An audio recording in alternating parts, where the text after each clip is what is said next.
प्यारे गुरुजी के प्यारे सत्संग चैनल पर आप सभी का स्वागत है। इस चैनल पर गुरुजी के सत्संग सुनवाए जाएंगे जो कि हमें उनकी संगत द्वारा प्राप्त हुए हैं। सत्संग शुरू करने से पहले गुरुजी को कोटि कोटि प्रणाम और सारी संगत को जय गुरुजी। आज का ये सत्संग हमें गुरुजी की संगत प्रोफेसर बीना बुद्ध की द्वारा प्राप्त हुआ है। सत्संग शुरू करने से पहले मंत्र जाप करेंगे। ओम नमः शिवाय, शिव जी सदा सहाय। ओम नमः शिवाय, गुरुजी सदा सहाय। जय गुरु जी। मैं आज ये अपना सत्संग शुक्राना सत्संग पेश कर रही हूँ। मैं आज बहुत दिनों के बाद, क्योंकि मैं ठीक नहीं थी, लेकिन आज मुझे कुछ अपना आप ठीक लगा, तो मैंने सोचा कि आज मैं अपना शुक्राना सत्संग पेश करती हूँ।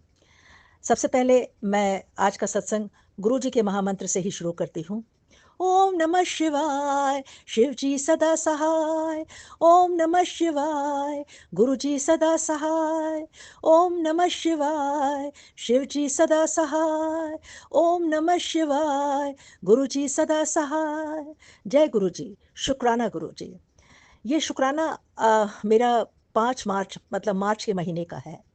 कुछ महीनों से जहाँ मैं लगातार अपने घर में सत्संग कर रही हूँ, पिछले महीने मैंने 5 तारीख को अपने यहाँ सत्संग किया था और गुरुजी ने बहुत ही अच्छी तरह से वो सत्संग करवाया।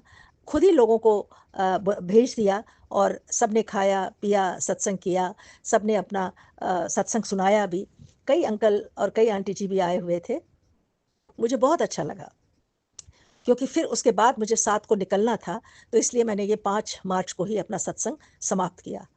और उसके बाद एक दिन मैं गुरुजी को मैंने अपने यहाँ दो रखा भी और बाहर वहीं पे सोती रही।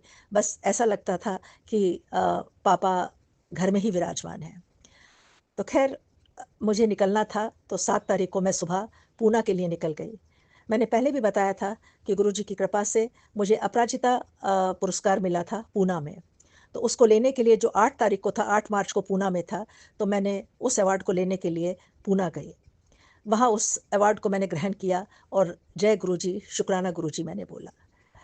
उसके बाद मुझे वहाँ से बेंगलोर के पास एक आयुर्वेदिक कॉलेज में जाना था अपने टाँगों के इलाज के लिए, क्योंकि मैंने सोचा कि चलो एक बार और सही कोशिश करते हैं कि शायद ऑपरेशन के बिना ही मेरी ये टाँगें ठीक हो जाएँ। तो पूना से मैं बेंगलोर के पास में एक जगह थी, वहीं पे चली गई। तो वहाँ भी सत्य साईं बाबा का वो आयुर्वेदिक कॉलेज है और जब मैं वहाँ पहुँची तो मुझे बहुत अच्छा लगा। मैं वहाँ 8, 9, 10 दिन थी करीब। 10-12 नहीं, मेरे ख़्याल से 13 दिन थी। तो मेरी रोज़ वो लोग तरह-तरह से मालिश होती थी, ये होती थी, सिकाई होती थी, बहुत कुछ होता था। लेकिन वहाँ मैं श्री सत्य साईं बाबा के जो उनके सेवादार थे, बड़े मेजर, वो स्वामी जी से मिली। क्योंकि उन पर उनके गुरु की पूरी कृपा भी थी, तो उनसे मिली, बहुत अच्छा लगा। जब मैं वहाँ गई तो मुझे एक एहसास हुआ कि मैं मतलब ना मुझे दर्द होता था उन दिनों टाँगों में, ना पैरों में कोई जलन होती थी, ना एड़ियों में कोई दर्द होता था। बस खाना-पीना और चलती रहती थी थोड़ा बहुत और 3-4 घंटे, 4 घंटे तो मुझे वहाँ मालिश वग़ैरह में ही निकल जाते थे। बहुत ही अच्छी मालिश वो करते थे वहाँ, पंचकर्मा जिसको कहते हैं, और उससे वज़न भी काफ़ी कम हो जाता है और मालिश तो ख़ैर होता ही है। वो इतनी गरम-गरम सिकाई करते थे कि कई बार मेरे घुटनों के आस-पास थोड़ा जल भी गया, लेकिन मैं चिल्लाती नहीं थी। तो हालाँकि आखिरी दिन में जब स्वामी जी ने देखा तो वो सब पर बहुत नाराज़ हुए, तो ख़ैर कोई बात नहीं। लेकिन वहाँ जाकर के जो एक नई बात हुई, वो नई बात ये हुई कि मैं गुरुजी का शुकराना तो करती ही थी, तो उनका मैसेज आया गुरुजी का कि मैं तुम्हें कल एक अच्छा-सा गिफ्ट भेजूँगा और उसे तुम मतलब ले लेना, मैं तुम्हारे लिए गिफ्ट भेज रहा हूँ। मैंने सोचा मैं इस समय एक दूर-दराज़ ऐसी जगह पे हूँ, यहाँ पे कौन मुझे उपहार भेजेगा, कहाँ से मुझे गिफ्ट आएगा? तो बहुत सोचती रही। फिर मैंने कहा चलो जो गुरुजी की इच्छा देखा जाएगा। दूसरे दिन थर्सडे के दिन सुबह वहाँ एक मिस्टर राव थे, जिनको मैं पहले से जानती थी, जिनके मतलब कहने से ही मैं वहाँ गई थी। वो सुबह आए, तो उन्होंने हाल-चाल पूछने तो रोज़ आते ही थे, तो उन्होंने मुझसे बोला, "अच्छा कैसे हो? कैसी तबीयत है? कैसा क्या है?" तो फिर वो कहते हैं कि "मैं आपके लिए ना एक उपहार लाऊँगा शाम को।" तो मैंने कहा, "क्या उपहार लाएँगे? अरे आप कुछ नहीं खरीदिए मेरे लिए।" कहने लगे, "नहीं, वो बाबा का उपहार है।" तो मैंने कुछ कहा नहीं और शाम को जब वो आए, तो वो साईं चरित्र लेकर के आए। तो आप यकीन करिए कि मुझे एकदम से गुरुजी की बात याद आ गई कि उन्होंने कहा था कि मैं कल तुम्हें उपहार भेजूँगा। क्योंकि गुरुजी भी साईं बाबा, शिरडी बाबा सभी की किसी की भी पूजा करने से तो नहीं इनकार करते हैं और उन्होंने उस रूप में आकर के मुझे उस जंगल जैसे आयुर्वेदिक कॉलेज में अपना दर्शन दिए। तो मैंने उस किताब को, पुस्तक को, साईं चरित्र को स्वीकार किया और वो भी कहने लगे मेरे पास सिर्फ़ एक ही किताब थी, तो मेरे दिमाग में ख़्याल आया कि ये मैं आपको दे दूँ। तो मुझे बेहद खुशी हुई और रोज़ सुबह वहाँ मोरों की आवाज़ आती थी, वहाँ बहुत सारे मोर थे, तो उनकी आवाज़ आती थी और बहुत अच्छा लगता था। तो कहने का मतलब ये है कि गुरुजी ने उस दूर-दराज़ की उस जगह में भी मुझे अपना उपहार भिजवा ही दिया और मैं बहुत खुश थी। आज मैं एक चीज़ और भी कहना चाहूँगी अ, अपने सभी सत्संग वासियों से और सभी अंकल जी, आंटी से कि मेरे पिताजी की मृत्यु बहुत जल्दी हो गई थी, तब मैं बहुत छोटी थी। लेकिन जाने क्यों मेरे दिल में एक हमेशा ये एक खाली जगह होती थी, काश मेरा बाप होता, काश मेरा पापा होता, तो मैं ये करती, मैं वो करती। शायद मैं जो आज कर पाई हूँ, किसी के आशीर्वाद से, किसी के उससे या मैं अपनी माँ के प्रयत्नों से शायद मैं भी कर पाती। लेकिन मैं पापा की वो भूख मेरे दिल में हमेशा से थी और कई बार मैं जैसे कोई बुज़ुर्ग थे या कुछ थे, उनको कहने की कोशिश भी करती थी, जैसे चाचा वग़ैरह होते हैं उनको भी। लेकिन वो सिर्फ़ नाम मात्र का जिसको कहना चाहिए कि बोलने, सुनने तक ही रहता है। लेकिन ना वो कभी पापा एहसास करते हैं, ना वो पापा की तरह कोई ड्यूटी निभाते हैं। तो फिर मैं कभी किसी को कहती ही नहीं थी। लेकिन जब मैं बैंगलोर के पास उस आयुर्वेदिक कॉलेज स्थित साईं वो वहाँ गई, श्री परिपूर्णा उस आयुर्वेदिक कॉलेज का नाम है। तो वहाँ स्वामी जी ने जब मुझे बुलाया पहली बार, तो मैं गई, मैंने उनको प्रणाम किया, सब कुछ किया। तो उन्होंने भी बहुत अच्छे से आशीर्वाद दिया, बहुत अच्छी तरह से बात करी और उन्होंने के मुँह से पहली बार उन्होंने मुझे बेटी करके संबोधित किया। आप यकीन नहीं करेंगे 2 बार मैं ध्यान से सुनती रही, उन्होंने फिर से कहा, "बेटी तुम ठीक हो जाओगी, चिंता मत करो।" तो मेरे जो बरसों की भूख थी वो वहाँ जाके पूरी हुई और उसके बाद उन 2-3 दिन के बाद ही कुछ और मैसेज आया था, उसमें भी उन्होंने लिखा कि योर पापा और मुझे बेटी करके उन्होंने लिखा। तो कहने का मतलब ये है कि गुरुजी ने स्वामी जी के रूप में मुझे उस पापा का एक दर्शन दिया और वो जो भूख बचपन से थी, उसको भी पूरा किया। और जब मैंने उनको 10-12 दिन के जब मैं वहाँ से 23 तारीख को 24 तारीख को मैं निकली थी वहाँ से क्योंकि 10-12 दिन 14 दिन हो गए थे, तो वहाँ से मैं निकलने लगी तो मैं 2 दिन पहले जब टिकट कर रही थी, तो मेरे दिमाग में आया कि चलो अब वापस चलें क्योंकि शिवरात्रि थी, तो शिवरात्रि पे घर पहुँचना भी बहुत ज़रूरी था। क्योंकि हमारे यहाँ शिवरात्रि सबसे बड़ा त्योहार होता है और हमारी शिवरात्रि 3 दिन की तो मेन पूजा ही होती है और टोटल शिवरात्रि पूरा ये महीना हम लोग शिवरात्रि का ऐसे मनाते हैं जैसे लड़के की शादी हो रही होती है।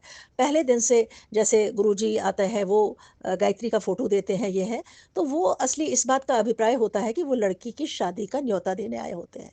तो तब से हमारे यहाँ शादी की तैयारियाँ शुरू हो जाती हैं, लड़कियाँ मायके आती हैं, खाती हैं, पीती हैं, नहाती हैं, नए कपड़े पहन के जाती हैं। फिर शिवरात्रि पे सब लोग द्वादशी को पूजा करते हैं, हम लोग द्वादशी से ही पूजते हैं, बाकी लोग त्रयोदशी को होती है। तो 3 दिन तक हमारे यहाँ मावस तक पूजा होती है और हमारे यहाँ पूजा जो होती है, वो अखरोटों की होती है। तो हम लोग शिव का कलश, पार्वती जी का कलश, भैरव का कलश, उसके बारातियों का कलश, सबके बर्तन के रूप में बनाते हैं और उसमें अखरोटों को डालते हैं। उन्हीं को सजाते हैं, सँवारते हैं, टीका लगाते हैं चाँदी वर्क लगाते हैं, फूलों से सजाते हैं, बहुत सुंदर तरीके से सजाते हैं और जो भी खाना उस दिन बना होता है, वो सब उनको खिलाते हैं और दूध-दही से अलग से शिव जी का नहाते हैं, ये सारा करते हैं। अब आपको शायद हैरानी होगी कि हम अखरोट की पूजा क्यों करते हैं? कश्मीर में फरवरी के महीने में बर्फ़ होती है, चारों ओर तरफ बर्फ़ ही बर्फ़ होती है। ऐसे टाइम में अखरोट की पूजा करना और वो भी शिवरात्रि पे, तो मैं आपको बताऊँ कि अखरोट के अंदर 4 गिरियाँ होती हैं, जो 4 वेदों का प्रतीक है। 4 वेदों का प्रतीक होने के कारण हमारे यहाँ द्वादशी के दिन जब पूजा करते हैं, तो घर का जो बड़ा होता है, वो अमावस तक अंतर्ध्यान हो जाता है। तो अंतर्ध्यान होना अ, सबके बस की बात नहीं है। तो ये वही तो करेगा जिसमें इतना तपबल हो। तो हमारे यहाँ कहा जाता था कि जिसे 4 वेदों का ज्ञान होगा, उसी में इतनी शक्ति होती है कि वो अमावस तक अपने आप को अंतर्ध्यान रख के उसी में लीन रह सकता है। तो इसलिए अखरोटों की पूजा होती है, वरना ना तो उस समय अखरोट उगते हैं, ना कटते हैं, ना कुछ होता है। तो खैर ये अखरोटों की 3 दिन पूजा होती है, उनका रोज़ पानी बदला जाता है, उनको नया पानी डाला जाता है, उनको फिर से भोजन आदि खिलाया जाता है, सब किया जाता है। और ये 3 दिन जो होता है, ये ऐसा होता है, ये पार्वती जी की बारात आई होती है, उसको 3 दिन ठहराया जाता है। मावस के दिन इसको विदा किया जाता है। तो मावस के दिन जो घर की बड़ी महिला होती है, वो शिव जी का कलश अपने कंधे पे लेकर के दरवाजे पे जाती है। तो बाहर वो एक कोई आदमी बाहर जाता है, वो ठक-ठक करता है कि वो कहता है, "कौन है?" वो कहता है, "मैं रामबियोर हूँ।" तो कहता है, "क्या करने आए हो? क्या है काम तुम्हारा?" वो कहता है, "मैं आप सब के लिए धन-दौलत, इज़्ज़त, मान, शोहरत, सुख, शांति लेकर आया हूँ।" तब वो उसे खोलती है और तब वो अंदर फिर से आती है और फिर से वो अखरोट के फिर तोड़ते-ओड़ते हैं, उसको प्रसाद खाते हैं। और चावल के आटे की रोटी इस त्योहार का एक मुख्य आकर्षण होता है। छोटे-छोटे चावल के आटे की रोटियाँ बनाना, वो रोज़ बनती हैं और उसको खाया जाता है और उस समय बहुत अच्छा लगता है। फिर उसके बाद अमावस से लेके अष्टमी तक ये अखरोट सबको बाँटे जाते हैं। ये गीले-गीले अखरोट होते हैं और सबको, जितने भी आपके जानने वाले होते हैं, लड़कियाँ होती हैं, बहुएँ होती हैं, आपके रिश्तेदार होते हैं, सभी को बाँटा जाता है। और अष्टमी के बाद फिर नहीं बाँटा जाता है। तो ये तो था शिवरात्रि का ये है। तो ख़ैर अब हम अपने पिछले मुद्दे पे चलते हैं कि जब हम बैंगलोर से चलने लगे, तो मैं टिकट कर रही थी, तो मेरी जो पहली टिकट ही दिखाई दी, वो प्रयागराज से होती हुई दिखाई दी। तो मुझे एकदम से मतलब ख़्याल आया, अरे! ये तो बहुत अच्छा है, चलो चलते हैं प्रयागराज। से होते हुए जाएगी, चलो नमन कर लेंगे उससे। तो मैंने वही टिकट कर ली और ये भी नहीं देखा कि वहाँ हॉल्ट कितनी देर का है। जब मैंने प्रयागराज की टिकट करी 24 तारीख को मैं तो चली, हमारी फ़्लाइट पहले कलकत्ता गई और कलकत्ता से फिर हम प्रयागराज पहुँचे। प्रयागराज में काफ़ी लंबा हॉल्ट था 10 घंटे का। तो जब मैंने वो करा, ऐसे बैठी थी, तो मेरे दिमाग में आया कि मैं क्यों ना नहा के आ जाऊँ। और क्योंकि इस सारे अभियान में तो वैसे ही हो गया था, टाइम हो गया था। तो मेरे दिमाग में आया कि हमारे वहाँ जो 1-2 जान-पहचान के हैं, उनका तो टेंट लगा है यहाँ, चलो मैं उनको भी फ़ोन करती हूँ। उन्हें जब मैंने फ़ोन-वोन किया तो उन्होंने कहा, "अरे! आ जाओ बहन जी, माता जी आप यहाँ आ जाओ, ऐसे करो, वैसे करो।" तो मेरी और हिम्मत बढ़ गई। अब मैं जब बाहर वहाँ से निकली, तो टैक्सी स्टैंड पे गई, मैंने उनसे कहा गंगा घाट, तो उन्होंने मुझे बोला पता नहीं कौन-सा चौराहा। मैंने सोचा ये शायद गंगा घाट के पास कोई चौराहा होगा और मैंने उसको पैसे दे दिए, ₹1100 के कुछ उसने लिए और उसने थोड़ी-सी दूर पे जाके चौराहे पे मुझे छोड़ दिया। तो मैं जब वहाँ पे चौराहे पे खड़ी थी, तो वहाँ पे एक कूड़ा वाला खड़ा बैठा हुआ था। तो वो बोलने लगा, "आपको माताजी कहाँ जाना है?" मैंने कहा, "भैया मुझे नहाने के लिए जाना है।" और क्योंकि 25 की 26 तारीख का लास्ट स्नान था, शिवरात्रि का स्नान था, तो बहुत भीड़ भी आ रही थी। तो कहने लगे, "आप कैसे जाओगी? आपके पास अटैची भी है और आप कैसे जाओगी इतनी दूर?" हमने कहा, "यहाँ से जाने का कुछ ऑटो-वॉटो कुछ नहीं मिलेगा?" कहते हैं, "कहाँ मिलेगा माताजी? चलो मैं आपको एक बात बताता हूँ, ये यहाँ मोटरसाइकिलें चलती हैं। आप मोटरसाइकिल पे चली जाओ और आप अच्छी तरह से पहुँच जाओगी।" तो इतनी देर में एक मोटरसाइकिल आया, उसने उससे बात करी, ये करा, उसने पता नहीं क्या कहा, वो ₹50 पे वो अटका रहा, वो भी अटका रहा, वो नहीं। इतने में एक और आया साइकिल वाला, एक मोटरसाइकिल वाला। तो कहता है, "माताजी कहाँ आपको जाना है, क्या है?" उस हमने कहा, "मुझे गंगा स्नान के लिए जाना है और जहाँ पे वो टेंट लगे हैं।" इस तरह से मैंने सारा बताया। तो कहने लगे, "मेरा घर उधर ही है और मैं जा रहा हूँ।" तो मैंने कहा, "अच्छी बात है फिर तो।" तो मैं बैठ गई मोटरसाइकिल पे और उसने आगे अटैची को रखा और मुझे वो लेके चला। जब मैं बैठी थोड़ी दूर आगे जाते ही उसने मुझे बोला, "माताजी आप पता नहीं, मैं जब जा रहा था तो मुझे ऐसा आदेश आया कि वहाँ पे वो माताजी खड़ी है, उसको उठा लो और उसको लेके चलो।" तो मुझे कुछ समझ नहीं आया, मैं तो वैसे ही आ गया आपको करने के लिए। तो मैंने जय गुरुजी, शुकराना गुरुजी करा कि गुरुजी ने मेरा बंदोबस्त कर दिया। 11:30 बजे रात के हो गए, लेकिन मुझे वो जगह नहीं मिल रही थी।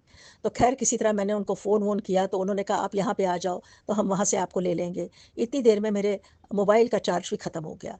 अब कुछ समझ नहीं आ रहा था क्या करूँ? और पैर इतने मेरे दुख रहे थे, टाँगों में भी बहुत दर्द हो रही थी। तब वहाँ पे एक पुलिस वाला था, उसने बोला, "यहाँ पे शौचालय है, आप वहाँ जाइए और वहाँ पे आप रिचार्ज कर लीजिए।" तो मैंने उस लड़के को कहा, "तुम अटैची देखो, मैं यहाँ से रिचार्ज करा लेती हूँ।"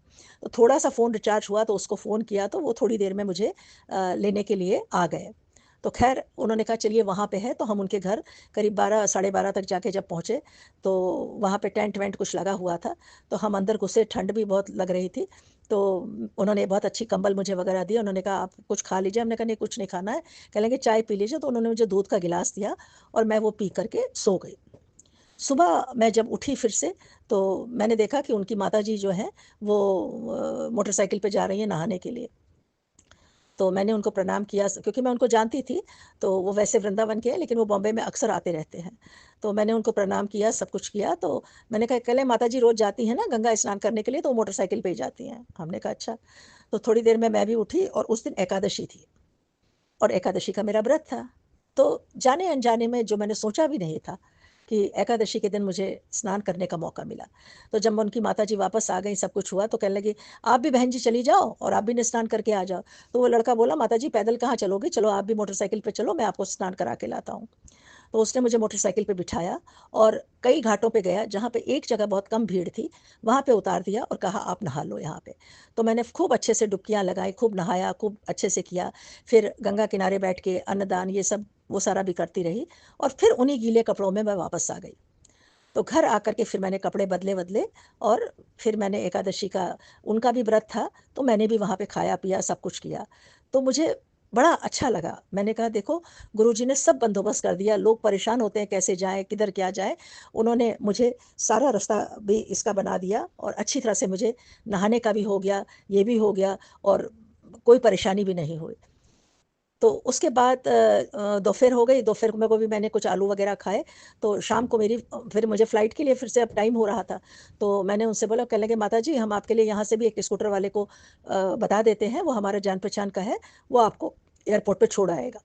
मैंने वो खाना खाया और उसके ऑटो मतलब मोटरसाइकिल पे बैठ गई। तो नॉर्मली मैं ऐसे साइड से बैठती थी, तो माताजी बोली कि, "नहीं, आप एक पाँव इधर डालो, एक पाँव इधर डालो और बैठो आराम से।" तो ख़ैर हमने उनका कहना माना, मैं वैसे ही चली आई। तो करीब घंटा, डेढ़ घंटा लगा और मैं एयरपोर्ट पहुँच गई। एयरपोर्ट में जाके फ़्लाइट फिर से डिले थी, तो मैं वहीं पे बैठी रही अंदर और फिर फ़्लाइट चल पड़ी और मैं बड़ी राज़ी खुशी से, अच्छी तरह से बॉम्बे पहुँच गई और बॉम्बे पहुँची तो फटाफट सामान को बस रख के मैं बाज़ार गई क्योंकि शिवरात्रि की पूजा का सामान लाना था। तो बाज़ार गई, वो बोरीवली मार्केट में, वहाँ से सारा फूल, पूजा सामान सारी चीज़ें लाई, मिठाई लाई, ये सब लाई, सारी चीज़ें लेकर के आई और फिर शिवरात्रि पूजन के लिए जुट गई। शिवरात्रि पूजन की, शाम को मैंने खूब अच्छे से सजाया, करा, अच्छे-अच्छे पकवान भी बनाए, खूब पूजा करी, अच्छे से बहुत देर रात तक पूजा करती रही और शिव जी को गंगा जल से नहाया और भी जिस तरह से भी हो सकता था वो सब किया, भोग लगाया, फूल चढ़ाए, सब कुछ किया और सारी पूजा करी और उसके बाद मैंने खुद भी भोजन ग्रहण किया क्योंकि मैंने भी दिन भर कुछ खाया नहीं था, तो व्रत का मैंने सारा खाया। उसके बाद करीब शायद 2 बजे रात तक मैं ओम नमः शिवाय का मंत्र पढ़ती रही। उसके बाद मैं क्योंकि बहुत थक गई थी क्योंकि वहाँ भी रात भर बैठी हुई थी, उधर भी थी, तो मैं 2 ढाई बजे के करीब जाकर के सो गई। दूसरे दिन भी मैंने पूजा वगैरह सब की, सब कुछ किया 3 दिन तक क्योंकि वो बारात घर में रहती है, तो पूजा-पाठ किया, ये सब किया। लेकिन पल-पल गुरुजी का शुकराना कर रही थी कि उन्होंने सभी काम स्मूथली बहुत अच्छी तरह से और कर दिए। कोई मेरा पैसा ज़्यादा खर्च नहीं हुआ। बड़े आराम से मैंने गंगा का स्नान भी किया। पैसे भी थोड़े पैसों में मैं मोटरसाइकिल पे आराम से चलती चली गई और ये शिवरात्रि की पूजा भी बहुत अच्छे से हो गई। वो सारी शिवरात्रि की पूजा भी मैंने 3 दिन तक करी और अमावस के दिन मैंने बहुत अच्छी तरह से विसर्जन भी किया और फिर जो बिल्डिंग में ही कुछ एक आध घर थे, उनको ही मैंने अखरोट बाँटे। ज़्यादा दूर मैं इधर-उधर नहीं बाँट सकी क्योंकि मेरी टाँगों में बहुत दर्द था। तो इस तरह से करके ये यात्रा, ये इलाज, ये सब कुछ चलता रहा, जो सिर्फ़ गुरुजी की कृपा से हुआ था कि मुझे किसी चीज़ का कोई परेशानी नहीं हुई, कोई कष्ट नहीं हुआ, कोई कुछ नहीं हुआ। और जब मैं बॉम्बे आई, तो मुश्किल से 6-7 दिन ही हुए थे, तो मेरी टाँगों में बहुत दर्द हो रहा था। मुझे नहीं पता, तो मुझे गुरुजी का मैसेज आया कि डॉक्टर को अपना काम करने दो, मैं अपना काम करूँगा और तुम डॉक्टर से अपना इलाज करा लो। पता नहीं क्या उनका आदेश था या क्या उनका वो संकेत था, तो एक बार मेरे दिमाग में आया कि चल क्यों ना मैं ऑपरेशन ही करा लेती हूँ। मैंने फटाफट मैं कोकिला बहन में गई और मैंने वहाँ डॉक्टर से अपॉइंटमेंट लिया, सब कुछ किया। बात करते-करते ही उन्होंने मुझे 21 तारीख की डेट भी दे दी। फिर मैंने अपने घर भी खबर भेजी, सब आए-वरे, सबको मैंने बता दिया, लेकिन मैं नहीं चाहती थी कि बहुत सारे लोग आएँ क्योंकि खाने-वाने की फिर प्रॉब्लम हो जाती। तो मैंने जब ये समाचार स्वामी जी को भेजा वहाँ बैंगलोर के मतलब वहाँ श्री परिपूर्णा आयुर्वेदिक कॉलेज में, तो उनका जवाब आया, "बेटी, तुम बिल्कुल चिंता ना करो। मैं पूरे ऑपरेशन में तुम्हारे साथ ही रहूँगा और तुम्हें चिंता करने की कोई ज़रूरत नहीं है। बाबा सब ठीक करेंगे।" तो आप यकीन करिए मैंने कहा गुरुजी ही ये बोल रहे हैं और गुरुजी ही स्वामी जी के रूप में मुझे दिखाई दे रहे हैं। तो मुझे बड़ा सुकून सा मिला और बार-बार उनका 3-4 दिन के बाद फिर मैसेज आया, "बेटी तुम चिंता मत करो, सब ठीक हो जाएगा और बिल्कुल आराम से जाओ, आराम से आओ, कुछ नहीं होगा, सब ठीक हो जाएगा।" तो इस तरह से करके मैंने 21 तारीख की डेट ले ली थी और फिर मैंने उस दिन ऑपरेशन करने का निश्चय ले लिया था। तो इस तरह से गुरुजी ने पल-पल पे, पल-पल पर, हर कदम पर, हर रोज़ उन्होंने मेरा साथ दिया। मेरी यात्रा को, मेरे इलाज को, हर चीज़ को उन्होंने सुलभ बना दिया। पहले मेरे पतिदेव यहाँ ऑपरेशन के लिए नहीं मानते थे, लेकिन उन्होंने भी बाद में चुप कर ली। तो मुझे अच्छा लगा कि चलो कोई लड़ाई झगड़ा नहीं हुआ। बच्चों ने कहा तो मैंने उनको बोला कि भई एक-एक करके आओ, यहाँ जमघट मत लगाओ। तो ख़ैर सब आए, करे और वो भी हो गया। तो ये सब उस गुरुजी का शुक्राना है। मैं अनंतम, अनंतम गुरुजी का शुक्राना है, पल-पल शुक्राना है और मैं उनका ये शुक्राना अगर मैं ज़िंदगी भर लाखों बार, करोड़ों बार भी करूँ, तब भी नहीं कर सकती हूँ। गुरुजी वाक़ई में एक ऐसी शक्ति हैं, गुरुजी वाक़ई में एक ऐसे पापा हैं, जो अपने हर बच्चे का ध्यान रखते हैं, हर बेटी का ध्यान रखते हैं, हर बेटे का ध्यान रखते हैं और उनको हर पल की खबर रहती है। अगर हम कितना भी करें, तब भी हम उनके ऋण को नहीं चुका सकते हैं। बस मैं इतना ही कह सकती हूँ, मुझे तूने दाता बहुत कुछ दिया है, तेरा शुक्रिया हूँ, तेरा शुक्रिया हूँ। मुझे तूने दाता बहुत कुछ दिया है। न मिलती अगर तेरी दी हुई दात तेरी, क्या थी ज़माने में औकात मेरी।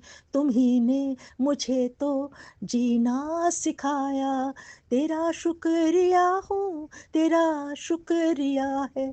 मुझे तूने दाता बहुत कुछ दिया है। बहुत-बहुत शुक्रिया। आप गुरुजी का अनंतम शुक्राना, मेरे अंग-संग रहने का, मेरे हर पल साथ रहने का और जितने भी अंकल आंटी जी इस सत्संग को सुन रहे हैं, उनका भी बहुत-बहुत शुक्राना। गुरुजी उन सब की मनोकामना को भी पूर्ण करे और उनके भी दुःख दर्दों का भी इलाज करे और जो भी इससे उनको सुन रहा हो, कह रहा हो या कुछ भी हो, उन सब को पर गुरुजी की मेहर बनी रहे। मैं प्रोफ़ेसर बीना बुदकी, कश्मीर से। बहुत-बहुत शुक्राना। अगर आप भी हमारे साथ अपना कोई सत्संग शेयर करना चाहते हैं तो आप भी अपना सत्संग हमें लिखकर या ऑडियो फॉर्म में रिकॉर्ड करके डिस्क्रिप्शन बॉक्स में दिए गए व्हाट्सएप नंबर या ईमेल आईडी पर भेज सकते हैं। गुरुजी की आज्ञा से उसे शेयर कर दिया जाएगा और उन सभी संगत का शुक्राना जो हमारे साथ अपने सत्संग शेयर करते हैं। अगर आपको भी हमारे वीडियोज़ अच्छे लग रहे हैं और आप हमारे चैनल पर पहली बार आए हैं तो आप हमारा चैनल सब्सक्राइब कर सकते हो। सब्सक्राइब करके बेल आइकन को ज़रूर प्रेस कर लें जिससे आपको हमारे आने वाले वीडियोज़ की नोटिफिकेशन मिल सके। जय गुरुजी। ओम नमः शिवाय। शिव जी सदा सहाय। ओम नमः शिवाय। गुरु जी सदा सहाय।